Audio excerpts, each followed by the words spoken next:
Thank you for listening today on Revealing Wholeness, sponsored by Infinity Whole Health. Check out our website at infinityWholeHealth.com, where we are revealing the eternal in each individual, the infinite in the individual. The creativity is made manifest. Limitation is let go. Now, here's your host, Dr. Troy Munson.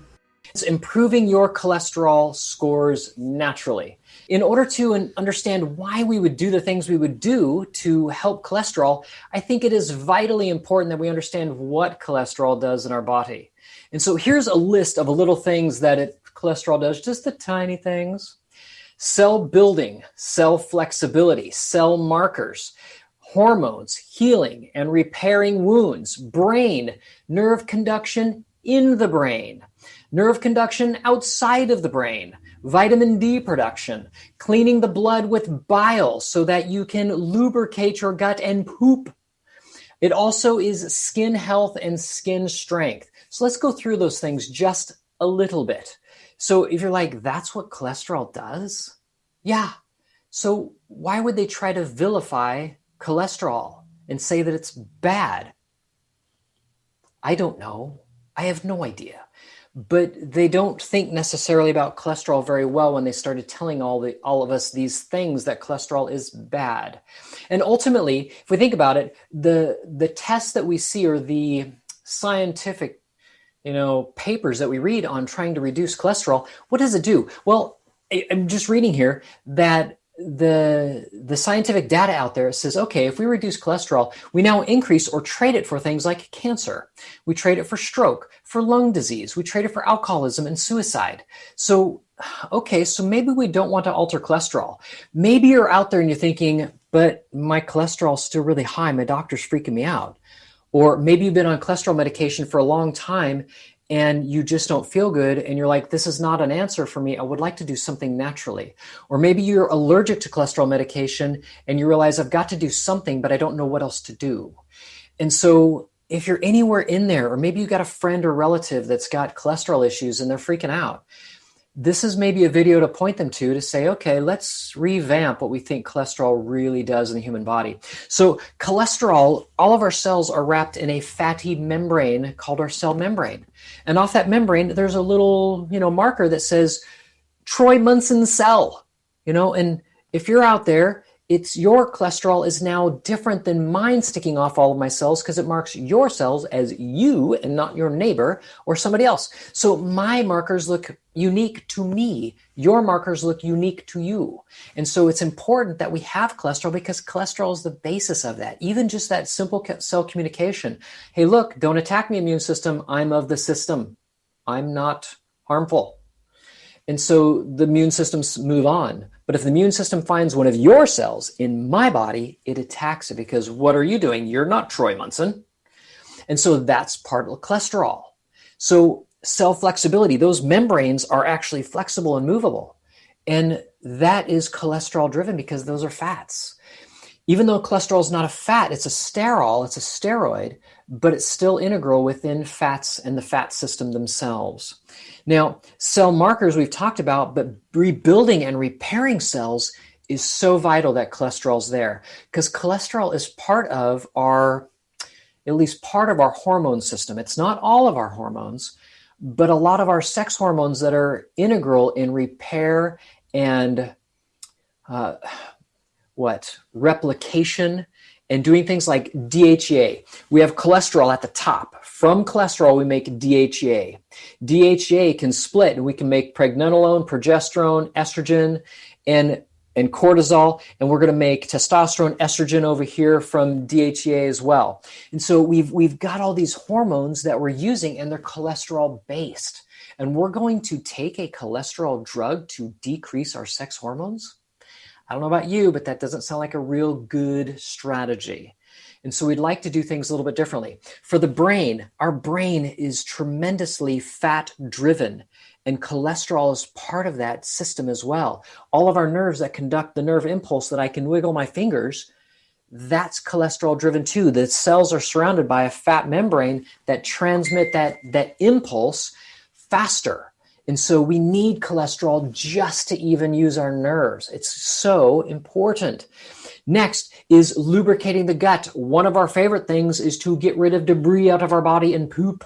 Well, bile, which emulsifies fats and break them up so we can actually absorb them, along with minerals and a lot of other vitamins, we need bile to do that. And that's what our gallbladder holds, and that's what our gallbladder squeezes into our gut, so that when we eat, we can digest those fats as well as lubricate and keep our gut clean so we don't develop cancers and colon cancers and diverticulitis and all kinds of crazy things.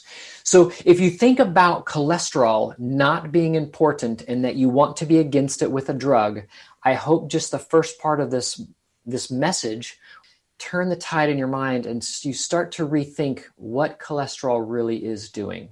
And so we've already talked about what if I decrease cholesterol? What does it do for me? Well, we have a lot of diseases that end up taking its place. Now, they've also found that if they reduce cholesterol in the blood, it has very little, if any, effect on heart disease. Doesn't seem to do much.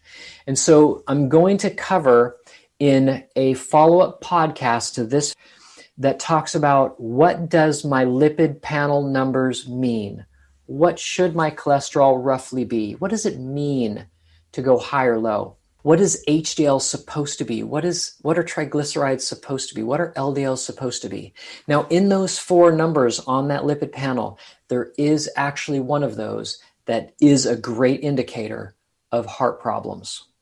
And so please do log on or listen to that podcast. Find it on Revealing Wholeness.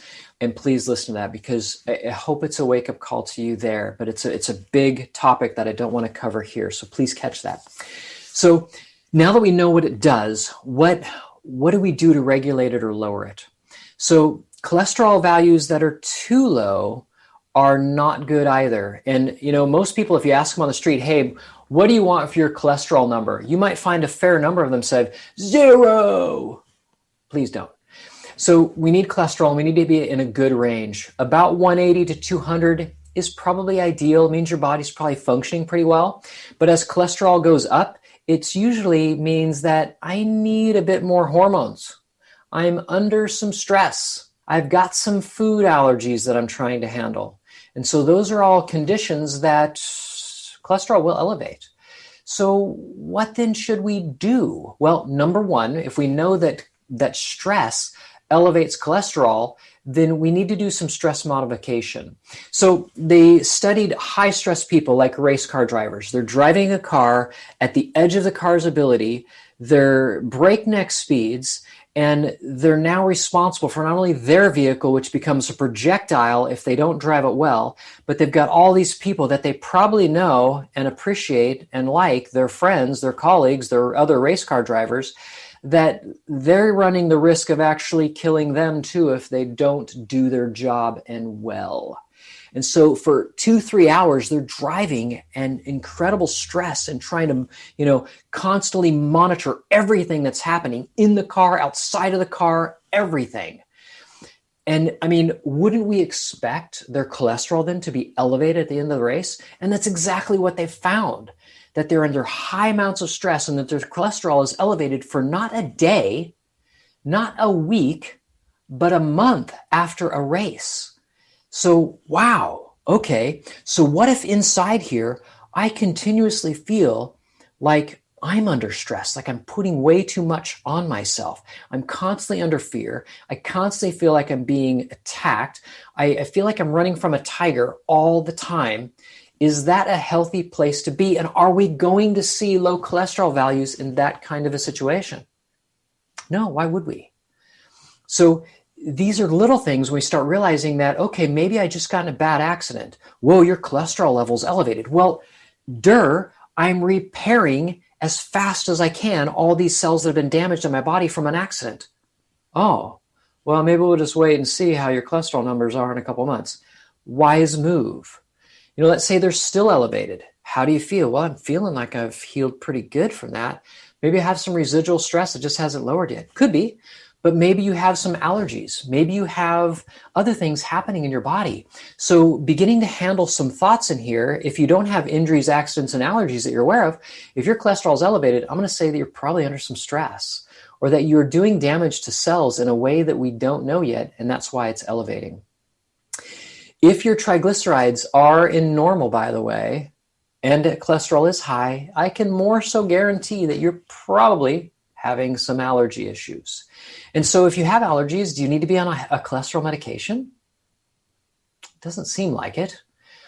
And that's why I want you to point you again to my podcast coming up, because it's going to explain what those numbers are and what values you really need to be paying attention to. So let's say that my numbers are in the 260s, 280s, 300s, 350s. I'm trying to bring cholesterol down. Okay, great. So we've done some stress modification. We've now going to do the biggest thing you can do, and that's blood sugar management. So every time we eat blood sugar and we spike blood sugar, we're going to crash blood sugar with insulin. If you're a diabetic and you're crashing insulin or crashing blood sugar with insulin, you're doing it synthetically.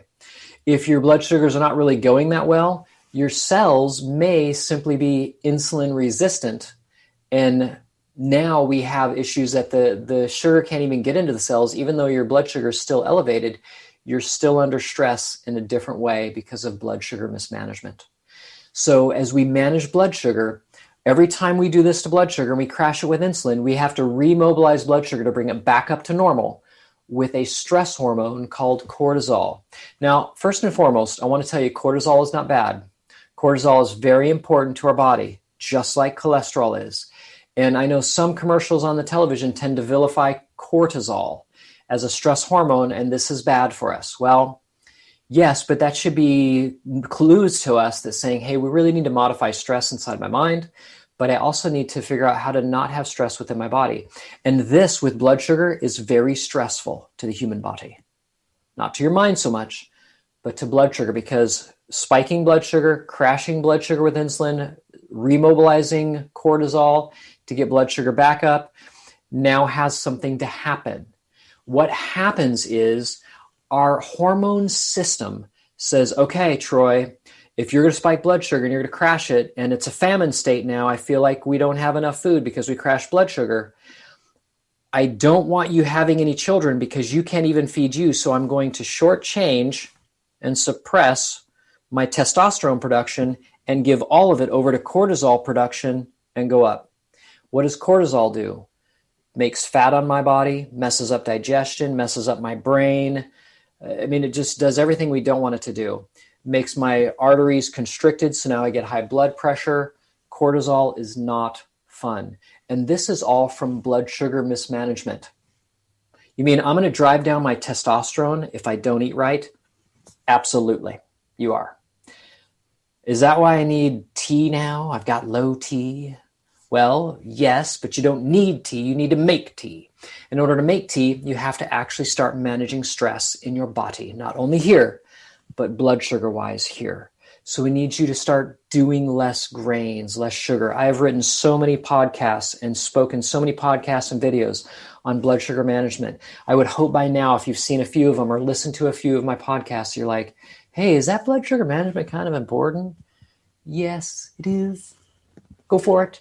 And so if you have questions about that, please text me or message me. Happy to respond to those things, and we'll talk about it. What's a strategy for you? So I just got done with January. We talked about 4 of my favorite diets. Review those, man. That's awesome material there. It's good stuff. Pick one that feels right to you.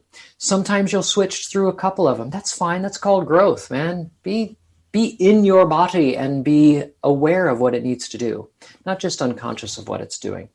So last is better diet all around. As we have a better diet and reduce those carbohydrates and sugar and breads and pastas and crackers and chips, all the fun things in life to eat, I'm not saying you cannot eat those. We want to eat them in a little bit better way.